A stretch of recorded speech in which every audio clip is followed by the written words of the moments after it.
So hello guys, welcome back to my new blog. बहुत बहुत स्वागत है मेरा YouTube channel Ankit Gupta blogs पर। तो गाइस, आज हम जहाँ जा रहे हैं ना, वहाँ पहुँचने के बाद उस शख्स से मिलवाने वाला हूँ जिसको किसी भी इंट्रोडक्शन की ज़रूरत नहीं है। तो गाइस, आज हम एक ऐसी जगह आपको लेके चलेंगे जहाँ आपको भी चलकर पता चलेगा कि अरे वाह, फर्रुखाबाद जैसे शहर में ये भी होता है। गाइस, जिस जगह की मैंने आपसे बात की थी उस जगह पे हम पहुंच चुके हैं। Naqsh foundation at Farrukhabad first exchange institute. तो गाइस, चलते हैं अंदर और देखते हैं कि आज यहाँ पे क्या चल रहा है। तो गाइस, आप देख सकते हैं यहाँ पर आज शायद शूटिंग चल रही है किसी सॉन्ग की या किसी उसकी। तो देखिए गाइस, जैसा कि आप देख सकते हैं यहाँ पे लाइटिंग लग रही है और शूटिंग के लिए सेटअप तैयार किया जा रहा है। ये कैमरा लगा हुआ है। तो गाइस, जैसा कि मैंने आप सभी से कहा था कि आज मैं आपको एक ऐसी जगह लेके जाने वाला हूँ जहाँ पर आपको देखकर पता चलेगा कि फर्रुखाबाद जैसे शहर में भी ऐसा कुछ हो सकता है या ऐसा कुछ होता है।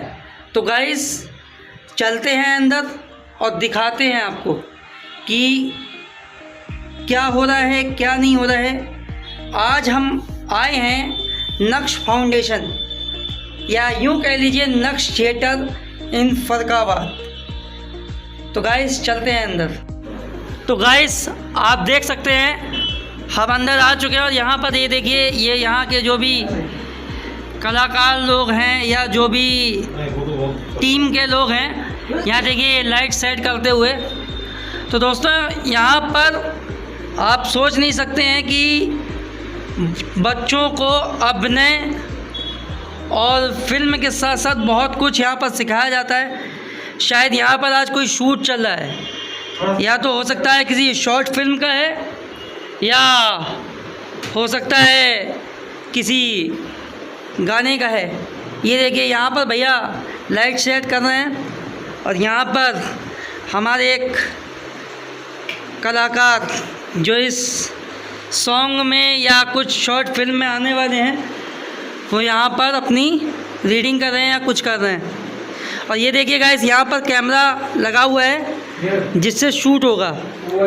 ये देख सकते हैं आप, बाकायदा विद स्टैंड किस तरीके से शूटिंग होती है, किस तरीके से एक गाना या एक शॉर्ट फिल्म या फिल्म शॉट की जाती है, शूट की जाती है, मैं आपको दिखा रहा हूँ। तो गाइस, देख सकते हैं आप सबसे नीचे। और ये देखिए भैया इंस्ट्रक्शन देते हुए अपने कि कैसे क्या करना है, क्या नहीं करना है।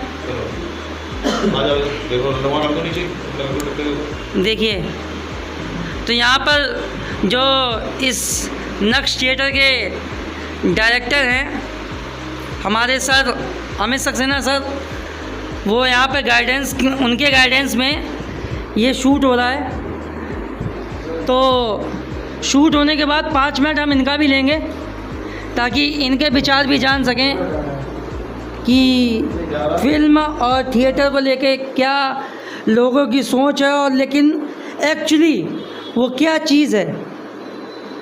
तो दोस्तों, बने रहिएगा इस वीडियो में, मैं आगे आपको बताता रहूँगा। Roll camera, action. दिखाना शुरू करो।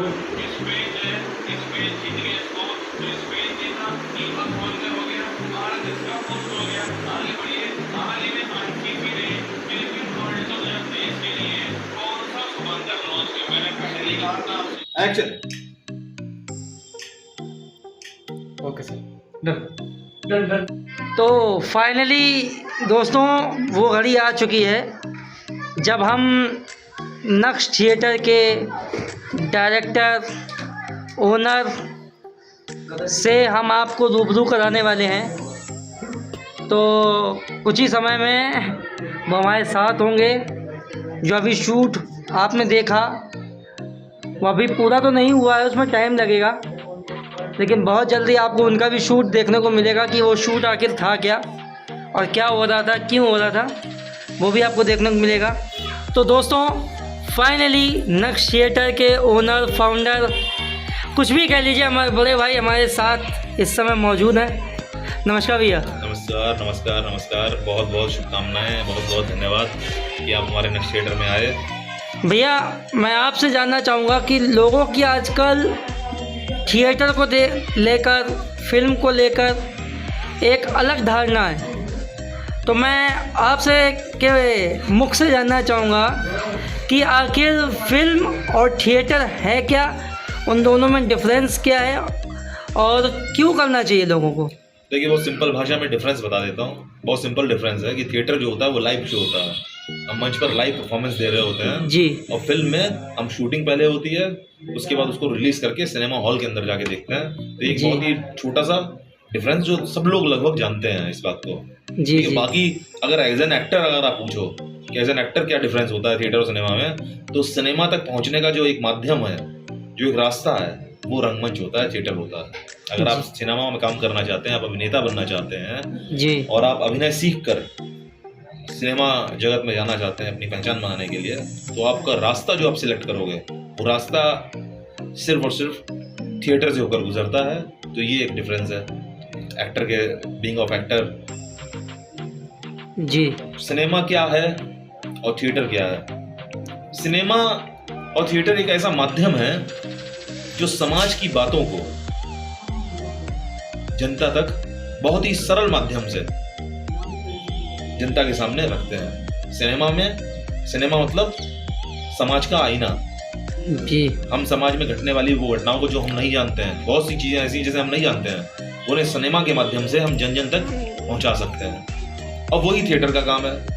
भगत सिंह जो थे, वो जब क्रांतिकारी थे, आपको पता ही वो भगत सिंह के बारे में। जी बिल्कुल बिल्कुल। तो भगत सिंह क्रांतिकारी थे जिन्होंने रंगमंच के माध्यम से, थिएटर के माध्यम से न जाने कितने युवाओं को भारत की आज़ादी के लिए प्रेरित किया था।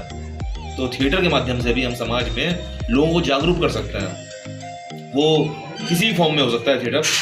आप ओपन मंच पे परफॉर्म कर रहे हो, आप सड़क के ऊपर नुक्कड़ नाटक कर रहे हो, आप ऑडिटोरियम में एक प्रोफेशनल शो कर रहे हो, लेकिन मकसद सिर्फ एक होना चाहिए कि हम जनता को, समाज को रंगमंच के माध्यम से या फिल्मों के माध्यम से सिर्फ और सिर्फ जगाएंगे, एंटरटेनमेंट के साथ जगाएंगे। और कोई सवाल एक था, हम ध्यान से उतर गए मेरा। सिनेमा और फिल्म क्या है? तो मतलब सिनेमा और थिएटर में क्या अंतर है? लोगों की धारणा कुछ अलग होती है ना इसको लेकर। नहीं, अंतर कुछ नहीं है। जैसे डॉक्टर, आप एक कोई बच्चा जो डॉक्टर बनना चाहता है, ऐसा दिमाग में कीड़ा बैठा दिया गया है कि सिनेमा में जो है लड़के लड़कियों को जाना गलत होता है, वहाँ पर गलत काम होते हैं। कौन सी जगह पर गलत काम नहीं होते हैं? एक बच्चा डॉक्टर बनने जाता है, उसके साथ रैगिंग होती है, वो गलत नहीं है? जी बिल्कुल बिल्कुल गलत है ना।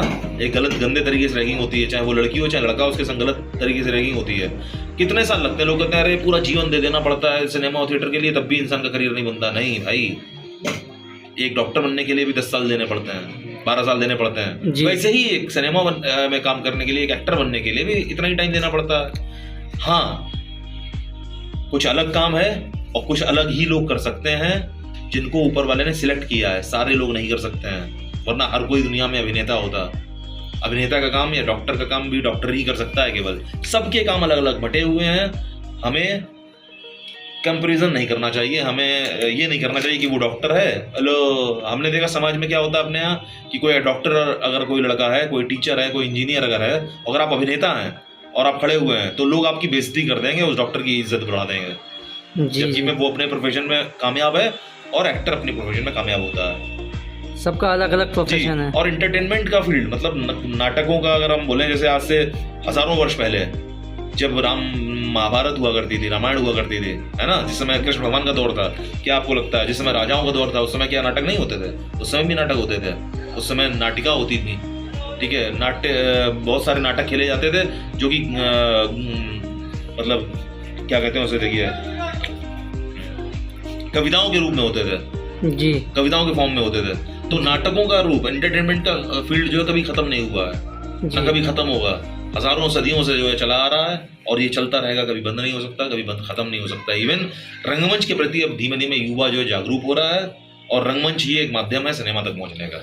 और जैसा कि भैया मुझे जहाँ तक जानकारी है, अभी तक आप बॉम्बे में थे और आज फरकाबाद में अपनी संस्था नक्श थिएटर के नाम से आप चला रहे हैं। तो उसका क्या कारण रहा कि आपको बॉम्बे से आकर यहाँ कुछ नया, कुछ अद्भुत करने का आपकी जो सोच है उसको मैं सलाम करता हूँ। मैं आपसे जानना चाहूँगा वहाँ तक का सफ़र आपने कैसे तय किया और यहाँ पर ही क्यों, फरकाबाद में ही क्यों? देखिए, हम बता रहे हैं आपको, कोई भी इसके पीछे बिल्कुल जो सच्ची बात है वो बताऊँगा, क्योंकि अगर मैं मीडिया और एंटरटेनमेंट के हिसाब से एज एन एक्टर बताऊँ तो मैं कुछ भी घुमा सकता हूँ, लेकिन सच्चाई बात यह है कि मैं मुंबई में था, मुंबई में लगातार काम कर रहा था, क्योंकि एक समय लगता है, वो समय मैंने मुंबई में दिया सीखने में और काम पाने के लिए ढूंढने में। लेकिन परिस्थितियाँ जब बदल जाती हैं इंसान के जीवन में, तो उसको कुछ फैसले ऐसे करने पड़ते हैं जो विपरीत होते हैं उसके काम के। हमारे मुंबई में जब मैं रह रहा था तो उसी समय 2006 की बात है, 6-7 की बात है कि मुंबई में मैं गया था काम करने के लिए। 2004 में मैंने कोर्स किया, 2005 में मुंबई चला गया। जैसे ही मैं मुंबई गया तो सबसे पहले मैं बीमार पड़ा यहाँ पर आकर। मुंबई में पानी मुझे सूट नहीं किया, तो मुझे डॉक्टर ने एडमिट किया, बोला ये बचेगा नहीं। फरुखाबाद के डॉक्टर ने बोला कि बचेगा नहीं लड़का मेरे लिए। मैं कानपुर में एडमिट रहा रेजेंसी में, सही हो गया, स्वस्थ हो गया। फिर मैं मुंबई चला गया, पता चला मेरी माता जी को कैंसर हो गया और मेरी मदर कैंसर से पीड़ित होकर 2006 में जुलाई में ख़त्म हो गई। फिर भी मैं मुंबई में लगभग 6 के बाद लगातार रहता रहा। एक बार जब मैं मुंबई से वापस आया यहाँ पर काफ़ी सालों बाद, तो मैंने देखा मेरे घर की जो स्थिति है, कंडीशन जो है, वो पूरी तरह से ख़राब हो चुकी है। मुझे ऐसा लगा कि कुछ दिनों बाद, मैं कुछ साल अगर वहाँ और रहा तो कुछ सालों बाद मैं जब घर आऊँगा तो मुझे ना मेरा भाई मिलेगा ना मेरे पापा, क्योंकि घर में 2 ही लोग थे केवल जी। तो इन दोनों में से कोई मुझे नहीं मिलेगा। ये गेट बंद कर दूँ क्या? लाइट आ गई है जी। मुझे ये लगा कि मेरे घर में मुझे कोई मिलेगा नहीं, और अगर मैं मान लो बन भी गया, एक बड़ा कलाकार बन गया, अच्छी जगह आने लगा, जैसा कि मुझे काम मिलने लगा था, मैं टीवी सीरियल्स में और फिल्म्स में काम करने लगा था, धीरे धीरे मुझे काम आने लगा था। वहाँ पर 2006 के बाद से लेके 11-12 तक मेरे पास काम धीमे धीमे आने लगा, क्योंकि मैं सीख भी रहा था, वहाँ लोगों से मिल रहा था। लेकिन मुझे ये लगा कि अगर मान लो मैं कुछ बन भी गया, बहुत बड़े लेवल पे कुछ बन गया, तो मैं किसके लिए बनूंगा? मेरी फैमिली में तो कोई बचेगा ही नहीं। बिल्कुल सही। एक रीज़न ये था। दूसरा रीज़न ये भी था कि थिएटर ने मुझे खासा प्रभावित किया, आकर्षित किया अपनी ओर। मैं NSD नहीं कर पाया क्योंकि नॉलेज नहीं थी मुझे NSD करने की उस समय, और किसी ने सजेशन भी नहीं दिया, मुझे पता भी नहीं था कैसे जाना, बहुत टफ उसका कंपटीशन होता था। लेकिन रंगमंच ने फिर भी मुझे बहुत प्रभावित किया और आकर्षित किया मुंबई में। फिर मैं जब मुंबई में फरुखाबाद के बच्चे जो वहाँ पहुँचते थे, कभी कभी मिल जाते थे, टकरा जाते थे, मुझे उनकी भाषा से पता चल जाता था फरुखाबाद क्या है। वो नहीं बताते थे क्योंकि फरुखाबाद को कोई जानता नहीं, इसलिए वो बताते नहीं थे। लेकिन मैं उनसे पूछ देता था, भाई भाषा से फरुखाबादी लग रहे हो, तो वो पहचान जाते थे कि आप हूँ फरुखाबाद के हो, तो हम कहते थे हम फरुखाबाद के हैं। तो जब उन बच्चों को देखता था तो वो यहाँ से क्या होता था, टीवी देख के पहुँच जाते थे एक्टर बनने के लिए। शाहरुख खान को देखा एक्टिंग कर रहा है तो हम भी एक्टर बनना है, और वहाँ पर जाके क्या होता था, लाखों रुपया वो खराब करते थे, सीखना होता नहीं था, पैसे होते नहीं थे बेचारों के पास, बड़े घर से जुगाड़ करके चोरी चपाड़ी करके या कुछ मांग मूंग के इधर उधर से उधार करके जाते थे और सीखते थे नहीं, वहाँ पूरा रुपया उड़ाते थे। बीयर पीने की आदत पड़ जाती थी, लड़कियों से दोस्ती करने की आदत पड़ जाती थी, ठीक है, वैलेंटाइन डे मनाने की आदत पड़ जाती थी लोगों की, और सीख रहे नहीं है। तो मेरे मन में दूसरा विचार ये आया कि अगर सपोज करो मैं मुंबई छोड़ देता हूँ, तो मैं काम तो यही करता हूँ, मैं और कुछ कर नहीं सकता, तो क्यों ना जब मैं यही काम करता हूँ और कुछ नहीं कर सकता, मुझे घर भी अपना देखना पड़ेगा, तो क्यों ना मैं कुछ सालों के लिए फरुखाबाद में आकर यहाँ के बच्चों को, यहाँ के लोगों को, यहाँ के लोग मतलब जितने भी जनपद के आसपास के ज़िले हैं जहाँ पर थिएटर नहीं है, उन सभी को एक्टिंग में ट्रेंड करके तब उनसे बोलूँ कि भाई अब जाओ मुंबई में जाके अपने सपनों को पूरा करो, वरना क्या होगा, सीखते सीखते ही मुंबई में तुम्हारे टांगे खराब हो जाएंगी, चलते चलते ही, क्योंकि वहाँ कोई सिखाता नहीं है, वहाँ तो लूटने वाले लोग बैठे हैं। मुंबई में कोई नहीं सिखाता। आप कहीं भी रहते हैं, आप वहाँ से सीख कर मुंबई जाइए, आप वहाँ सीखने कुछ मत जाइए, क्योंकि वहाँ पर प्रोफेशनल है पूरा, लोग आपसे फीस लेते हैं। सिखाएगा कोई नहीं, फीस ले लेंगे जी, फीस लेंगे, क्योंकि वहाँ पर उनका वो धंधा है, ठीक है। और थिएटर कोई धंधा नहीं हो सकता, थिएटर जो होता है वो बिजनेस नहीं हो सकता, वहाँ पर वो बिजनेस है थिएटर जो है। वहाँ पर आपसे वो आपको उतना ही सिखाया जाएगा जितना आप समझ पा रहे हो, अगर आपने नहीं पूछा तो बताएंगे नहीं, ठीक है। और वो चीज़ को मैंने क्या चीज़ सोची कि मैं यहाँ पर बच्चों को ट्रेनिंग दूंगा और उस फीस में ट्रेन करूंगा जिस फीस में हाई स्कूल और इंटरमीडिएट के पढ़ाई हो सकती है। और जहाँ तक भैया हमारी नॉलेज है, आपने एक मूवी भी की थी अभी, बिल्कुल प्रेजेंट नहीं में? है। हमने अकेले नहीं करी है, हमारे पास जो लोग सीखते थे, जी हम वादा किसी से नहीं करते हैं। जो लोग हमारे पास सीखने आएंगे हम उनसे कभी वादा करके झूठ बोल के उनको नहीं एडमिशन लेते हैं कि भैया तुम आ जाओ, हम तुम्हें फिल्म में काम करा देंगे। जी। लेकिन ये प्रयास होता है कि कभी भी हमारे पास अगर कोई प्रोजेक्ट आ जाए तो हमारे सारे बच्चे उसमें ऑडिशन दे के फिक्स हो जाएं, तो उस फिल्म में काम करें। तो एक फिल्म मेरी अभी फिल्म इस समय चल रही है MX प्लेयर और हंगामा OTT पर, बहुत ही फेमस OTT हैं दोनों और बहुत बड़े OTT हैं, उस पर फिल्म चल रही। मैं वहाँ क्यों था, जिसका निर्देशन जो है, जिसके प्रोड्यूसर और डायरेक्टर जो है वो हैं विनोद विश्वास जी, और ये विश्वास फिल्म प्रोडक्शन के बैनर तले फिल्म बनी है, जो कि इसमें MX प्लेयर और हंगामा प्ले पर पड़ी हुई है। मतलब हंगामा प्लेयर पर अगर कोई डालता है मैं वहाँ क्यों था, आप गूगल पे जाइए, गूगल जी। पे डालिए मैं वहाँ क्यों था MX प्लेयर, आपको वो लिंक सीधे दे देगा।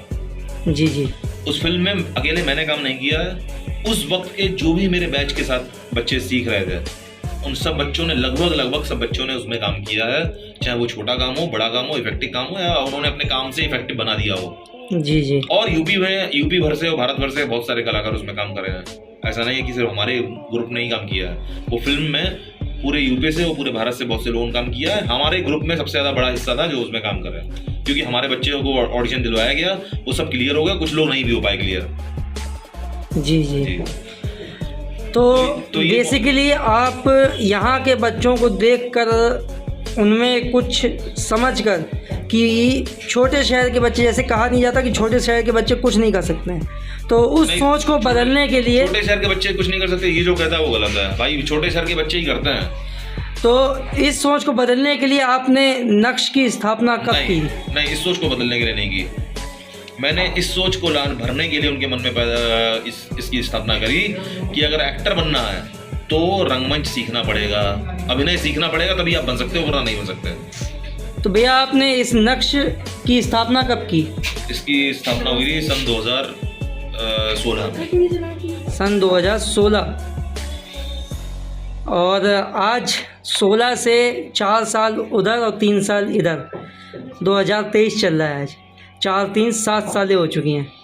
तो इस हिसाब से नक्श अपनी ऊंचाइयों को तो छू ही रहा है, जैसा कि मैं देख पा रहा हूँ, क्योंकि हमारे दर्शकों ने जो आज देखा कि यहाँ भी कुछ फिल्म की या शॉर्ट की शूटिंग चल रही थी जो आप कर रहे थे अपने निर्देशन में। तो अपना क्या आप दर्शकों को ये बताना चाहेंगे कि नक्श से जुड़ने के लिए उनको क्या क्या और कहाँ आना पड़ेगा और क्या उसका प्रोसेस है? बहुत सिंपल प्रोसेस है। जो लोग फिल्मों में जाना चाहते हैं, जो लोग अभिनय की दुनिया से जुड़ना चाहते हैं, वो कोई युवा भी हो सकता है, वो वैसा व्यक्ति भी हो सकता है जो रिटायरमेंट की तरफ जा चुका है 60 साल का, वो व्यक्ति वो भी हो सकता है जो कोई जॉब कर रहा है, किसी और जॉब में काम कर रहा है, लेकिन मतलब जिसका प्रोफेशन, लेकिन कभी उसका प्रोफेशन कुछ भी है, लेकिन उसका सपना था कभी जीवन में कि हम एक्टर बनेंगे या हम एक्टिंग करना चाहते हैं, तो वो भी आ सकते हैं। कोई प्रोसेस उसका नहीं है कठिन, आपको सिर्फ अपना जो चश्मे दरवाजे वाली क्रॉसिंग है जी, उस क्रॉसिंग के पास आना है, उसे क्रॉस नहीं करना है जी, क्रॉसिंग के पास आना है और सीधे हमारे क्लास में, आप कहीं भी पूछ लोगे नक्श थिएटर क्लास कहाँ चलती है, पता चल जाएगा।